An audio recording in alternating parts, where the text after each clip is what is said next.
Okay, so when it comes to men and women, let's look at a man's height. We're going to put looks and height in the same category. And then we're going to look at that in relation to money.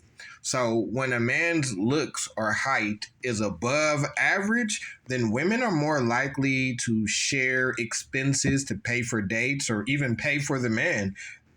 Women in this situation are more likely to settle for low or no effort, and they're willing to take more excuses or poor behavior.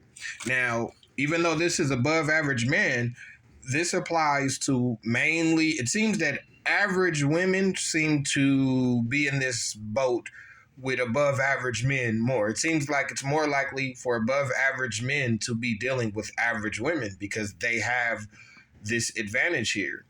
But the disadvantage for these women that chase these men that are above average is a lot of men that are above average in looks and height are below the average medium in how much they earn. So the average black man earns 50,000 or less, and I'm telling you, more than likely, the majority of the guys that look good and are of a certain height are in this lower income bracket.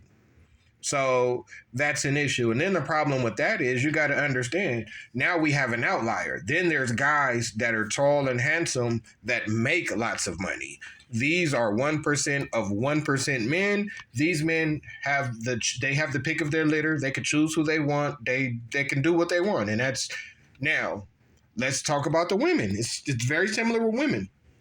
With women, we're gonna put their looks and their body in the same category. We're going to put the looks in their body in the same category.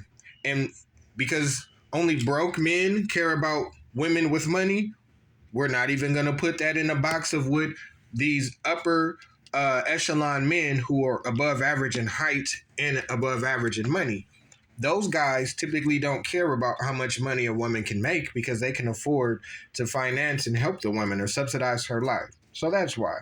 So let's look at it. It's the same thing. A woman whose looks or body is above average, men will pay for all expenses, dates, they will excuse poor behavior, and they will allow no to low effort possible. But on the flip side, in modern society, because women think that being strong is emulating a man, the more above average a woman is at this point in life, the more likely she is to have low to no femininity. So it's like the prettier and the more voluptuous a woman is these days, believe it or not, the less likely she is to be feminine.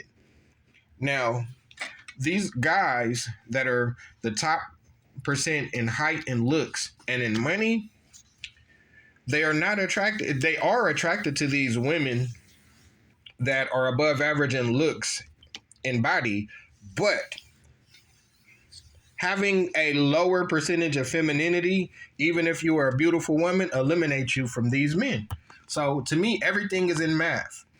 If you're only looking at a guy for his height and his, attractiveness and things like that, then yeah, you're gonna be these men basically take advantage of women that are average. The same way that these women who are above average in looks and with their body, they take advantage of men who have low self-esteem. And don't get me wrong, there are men that look attractive, that are tall, that still have low self-esteem.